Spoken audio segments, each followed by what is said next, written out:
Hello everyone, this is doctor Sachin Doi. और आज इस लेक्चर में अपन थर्मोडायनेमिक्स यूनिट के अंदर जो नेक्स्ट टॉपिक सिलेबस में दिया गया है उसको स्टडी करने जा रहे हैं। और ये टॉपिक है expansion of an ideal gas. तो हेडिंग डालिएगा expansion of an ideal gas. Expansion of an ideal gas. देखिएगा, एक्सपेंशन दो तरीके का हो सकता है, reversible and irreversible. Reversible and irreversible. Clear? Reversible और इरिवर्सिबल एक्सपेंशन भी दो कंडीशंस में किया जा सकता है, या तो होगा आइसोथर्मल या होगा एडियाबैटिक। इसी तरीके से इरिवर्सिबल एक्सपेंशन भी दो तरीके से हो सकता है, या मैं कह दूं दो कंडीशंस में हो सकता है, isothermal and adiabatic. Clear? Isothermal condition के अंदर टेम्परेचर कांस्टेंट रहेगा, that is dt will be is equal to 0। Adiabatic condition के अंदर हीट चेंज कांस्टेंट रहेगा, दैट इज हीट कांस्टेंट रहेगी, that is dq will be is equal to 0। Clear? इसी तरीके से इरिवर्सिबल कंडीशन भी सेम रहेगी। ओके, अब सबसे पहले अपन स्टडी करते हैं isothermal reversible expansion of an ideal gas. Clear? सबसे पहले हेडिंग डालिएगा isothermal reversible expansion of an ideal gas. Isothermal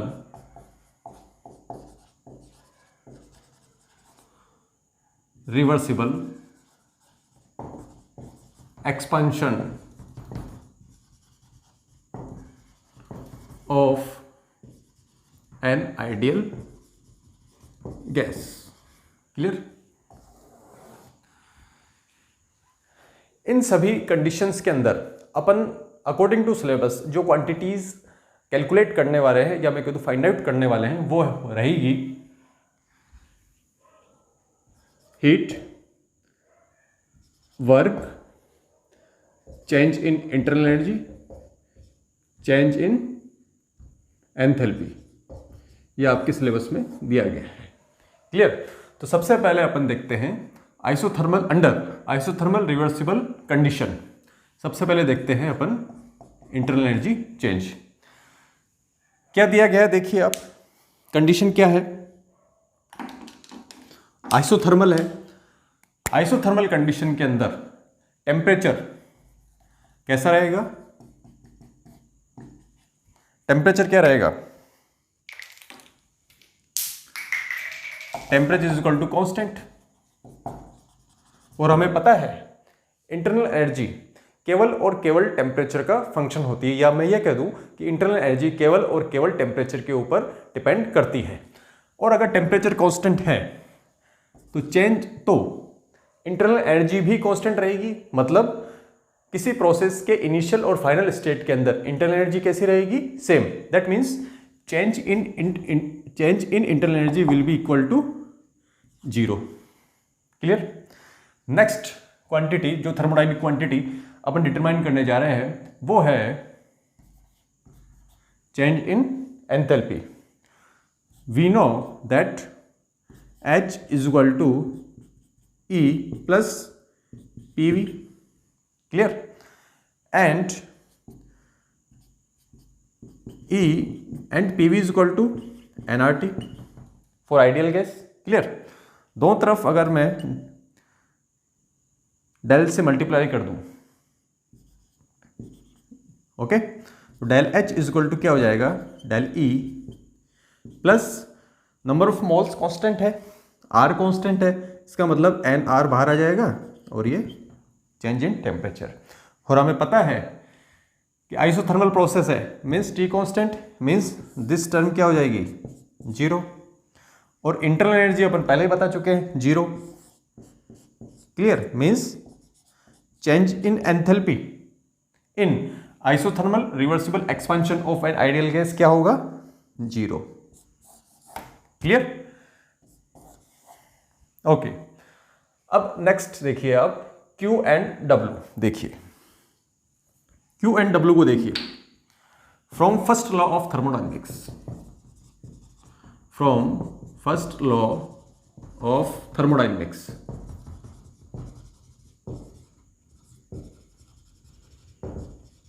we know that del E is equal to Q plus W, right? Del E is equal to 0, right? So what we get? Q is equal to minus W. Clear? Means Q और W numerically equal होंगे, बस उनका sign opposite है। Means जितनी heat आप मतलब कि system जितना वर्क करेगा वो कहाँ से उसको एनर्जी मिलेगी? In the form of heat. Means system will work on the expansion of heat. Okay, तो अब अपन फाइंड आउट करते हैं वर्क डन। वर्क डन इन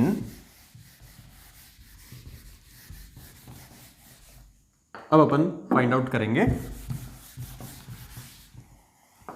देखिएगा ध्यान से।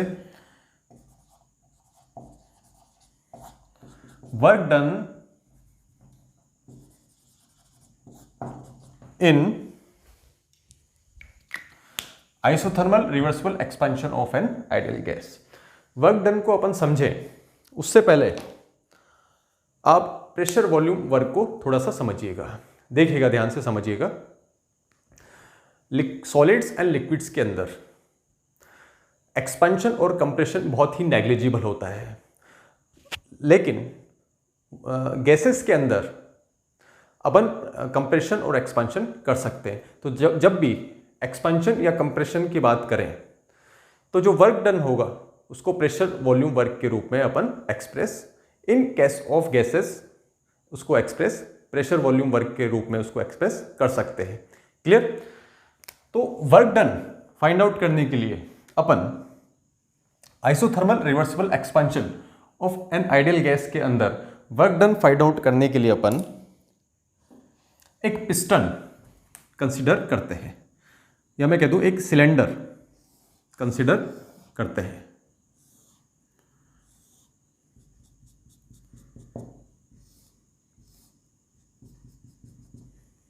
इस सिलेंडर के अंदर ideal gas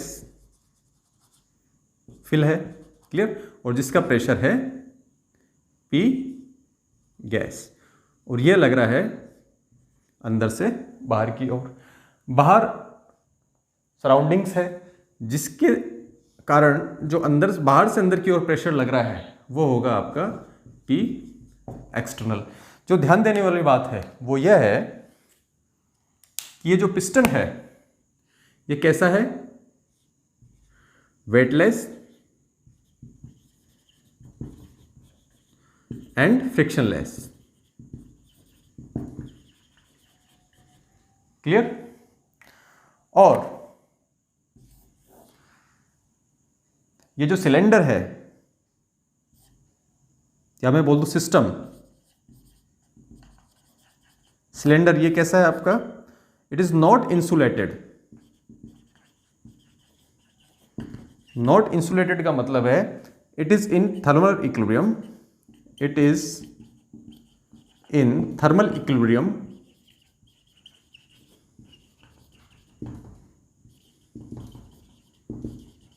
with surroundings। Clear? जब एक्सपेंशन करेंगे तो सिस्टम का टेम्परेचर क्या होगा? डाउन।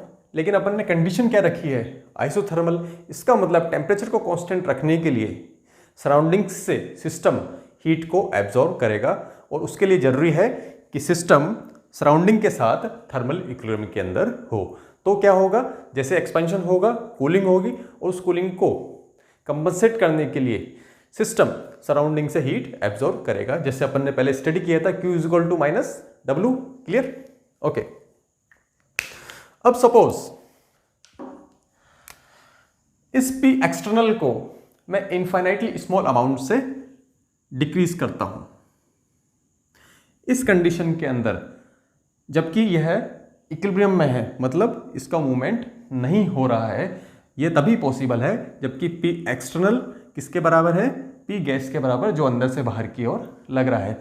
अगर मेरे को इस गैस को एक्सपांड करना है, कब पॉसिबल होगा? जबकि P एक्सटर्नल कम हो जाए। क्लियर? और कंडीशन कैसी है अपनी? रिवर्सिबल। और हम पढ़ चुके हैं प्रीवियस लेक्चर्स के अंदर कि रिवर्सिबल कंडीशंस के अंदर जब कोई सिस्टम इनिशियल से फाइनल स्टेट के अंदर जाता है तो इनफाइनाइट स्टेट्स को कवर करता है, मतलब इनफाइनाइट स्टेट्स से गुजरता हुआ वो फाइनल स्टेट के अंदर जाता है और हर स्टेप अपनी प्रीवियस स्टेट के साथ इक्विलिब्रियम पर रहती है। क्लियर? ओके, सपोज मैं एक्सटर्नल प्रेशर को इनफाइनाइटली स्मॉल अमाउंट से कम करता हूं। क्लियर?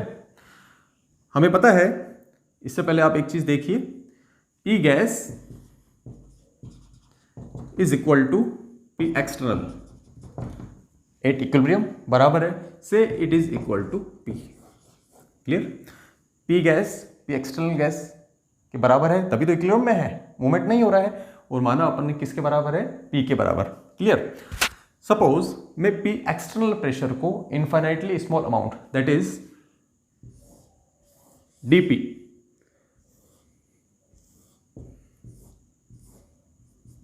सपोज ये पिस्टन है। क्लियर? और इस प्रेशर को, यह है P gas, P external minus dP, इसको अगर मैं कम कर दूं तो मूवमेंट का हुआ गैस का अंदर से बाहर की ओर। क्लियर? और सपोज यह पिस्टन यहां से यहां तक मूवमेंट होता है, मींस गैस एक्सपांड होती है। सपोज इसका वॉल्यूम है आपका dV और जो डिस्टेंस है ये वाली, और ये है आपकी dl। बात समझ में आई? क्लियर? तो वर्क डन क्या होगा? वर्क डन क्या होगा? Work done, that is work done will be is equal to, work done कितना होगा? फोर्स इनटू डिस्प्लेसमेंट कितना है? dl। क्लियर? और वी हमें पता है कि force means pressure is equal to, we know that pressure is equal to force upon area. Clear? तो फोर्स इज इक्वल टू क्या कर सकता हूं मैं? प्रेशर, जिसकी वजह से ये मूवमेंट हुआ है, वो क्या है? P external minus dP। Clear? या मैं बोल दूं P एक्सटर्नल क्या है? P के बराबर P minus dP into A area into dl। Clear? और ये किसके बराबर होता है? इसको क्या लिख सकता हूं? P minus dP into dV। Okay? और dP इज इक्वल टू, अगर इसको दोनों को मल्टीप्लाई कर दूं क्या मिल जाएगा आपको? P dV minus dP into dV। ये देखिए dP क्या है? Infinitesimally small change in pressure. dV क्या है? Infinitesimally small change in volume. दोनों क्या है? Infinitesimally small. और अगर दो इनफाइनाइटिजमली स्मॉल क्वांटिटीज को मल्टीप्लाई कर दूं तो जो प्रोडक्ट मिलेगा आपको वो उससे भी क्या होगा? कम। इसका मतलब इस क्वांटिटी को मैं क्या कर सकता हूं? नेग्लेक्ट। क्लियर? मीन्स dW क्या हो जाएगा? P dV। Clear? And since two parameters are opposite, since देखिएगा, since two parameters, that is pressure and volume, okay, changes oppositely, that is expansion के अंदर वॉल्यूम तो इंक्रीज हो रहा है लेकिन प्रेशर क्या हो रहा है? डिक्रीज। इसका मतलब उनका साइन क्या होगा? Opposite. So we put negative sign. Clear? इसका मतलब मैं क्या लिख दूंगा, W is equal to minus P D V. बात समझ में आई? क्लियर? अब देखिए, यह तो अपन ने एक स्टेप की बात करी। क्लियर? रिवर्सिबल प्रोसेस कहीं इनफाइनाइटली स्मॉल स्टेप्स से होता हुआ फाइनल स्टेट के अंदर पहुंचता है। अगर इस तरह के बहुत सारे स्टेप्स, बहुत सारे पीडीवी को अगर मैं ऐड कर लूं, जो कि सिस्टम की इनिशियल स्टेट से फाइनल स्टेट में पहुंचने तक होते हैं, तो मैं टोटल वर्क डन जो कि सिस्टम के वॉल्यूम V1 से V2 तक करने में किया जाएगा, उसको अपन फाइंड आउट कर सकते हैं। तो टोटल वर्क डन कितना हो जाएगा, W is equal to, suppose system जाता है V1 से V2, मीन्स सिस्टम का इनिशियल वॉल्यूम है V1 और फाइनल वॉल्यूम है V2, दैट इज V1 से V2। तो क्या हो जाएगा, integration minus P DV. Clear? But we know, तो इसको क्या लिख सकता हूं, but we know that PV is equal to NRT for ideal gas. So P is equal to NRT upon V। Clear? तो P की वैल्यू मैं यहां से इस जगह रख सकता हूं, is equal to minus integration V1 to V2। Clear?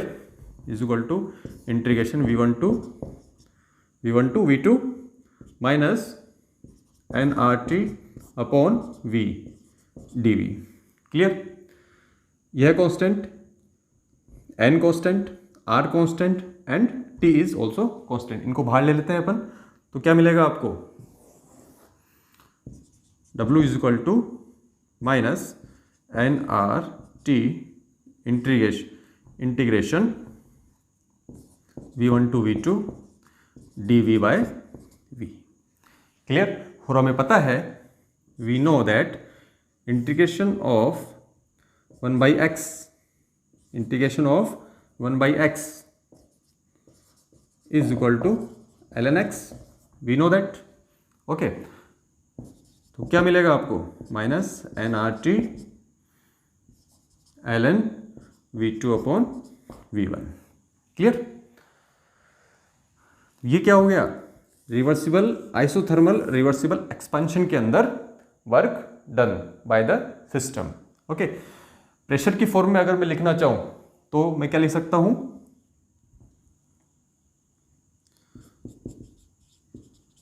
From Boyle's law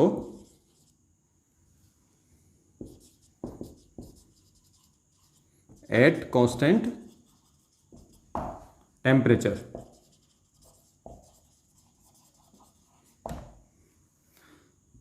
P1 V1 is equal to P2 V2। Clear? और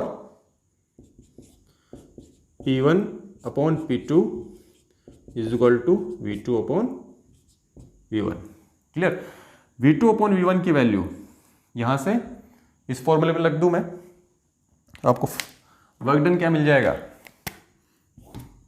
फाइनल वर्क डन क्या मिल रहा है आपको, देखिएगा, W is equal to minus ln को अगर 10 बेस में अगर कन्वर्ट करना है तो 2.303 से मल्टीप्लाई कर दूंगा, minus 2.303 NRT log base 10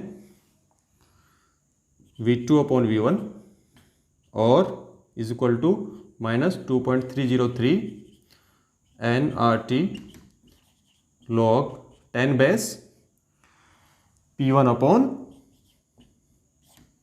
P2। Clear? ये हो गया आपका work done in isothermal reversible expansion की बात। Clear?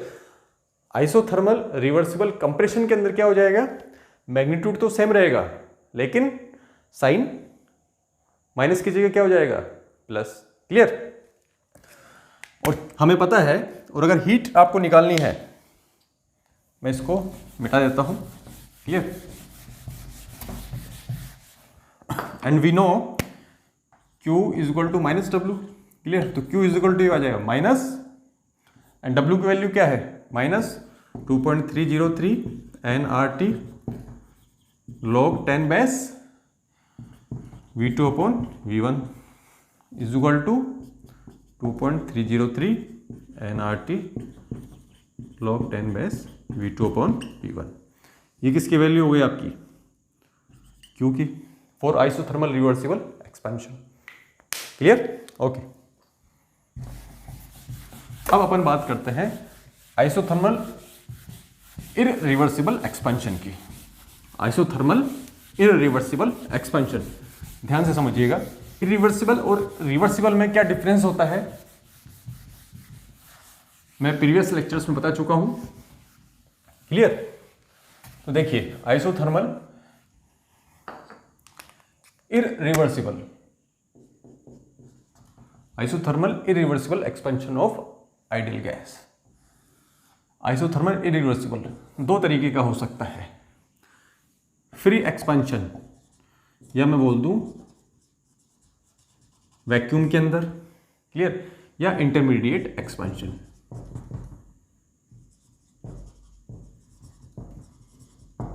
Clear.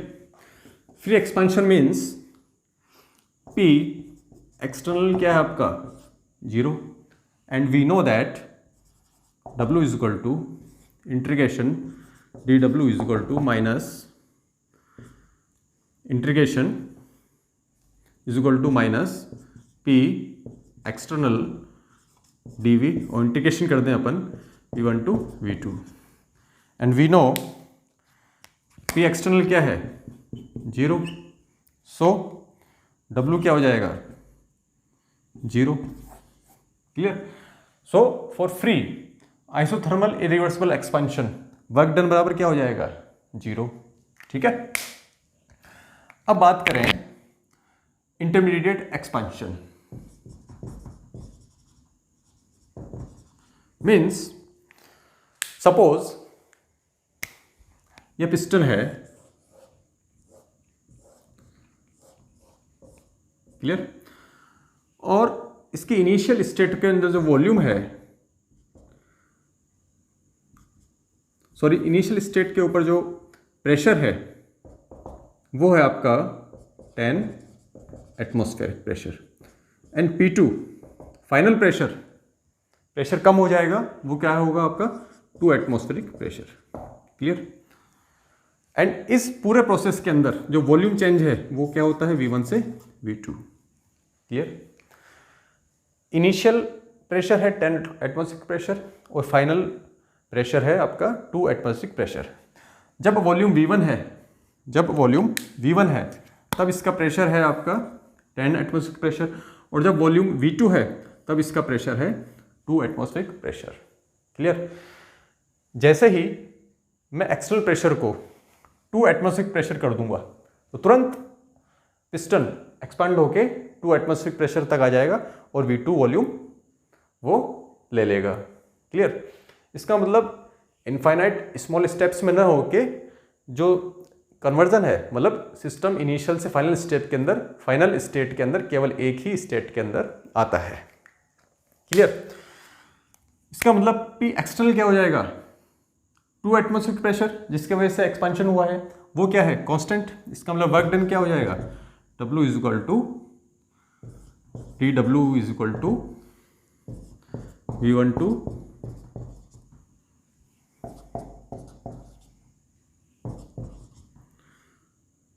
Minus P external dV।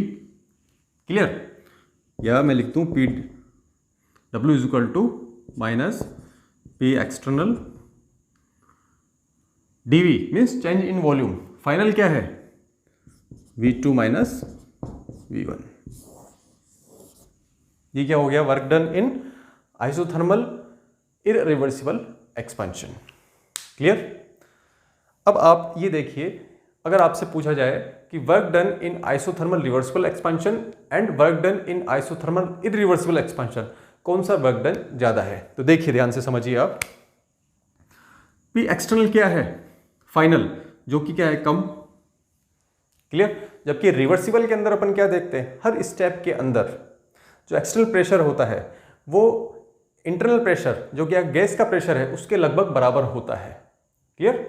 इसका मतलब रिवर्सिबल एक्सपांशन के अंदर जो बाहर एक्सटर्नल प्रेशर है वो लगभग गैस के प्रेशर के बराबर ही होता है, और किसी भी कंडीशन के अंदर चाहे रिवर्सिबल हो या इरिवर्सिबल एक्सपांशन हो, एक्सटर्नल प्रेशर गैस के प्रेशर से ज़्यादा नहीं हो सकता, क्योंकि अगर गैस के प्रेशर से ज़्यादा हो गया तो क्या हो जाएगा, कंप्रेशन, और अपन कंप्रेशन ना स्टडी करके क्या पढ़ रहे हैं, एक्सपांशन, क्लियर।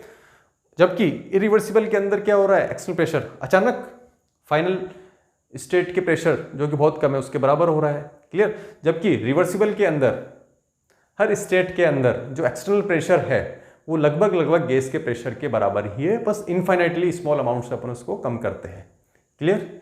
इसका मतलब जो वर्क डन है वो किस पे डिपेंड कर रहा है, पी एक्सटर्नल पर। इसलिए work done in isothermal, work done in isothermal reversible expansion is greater than work done in isothermal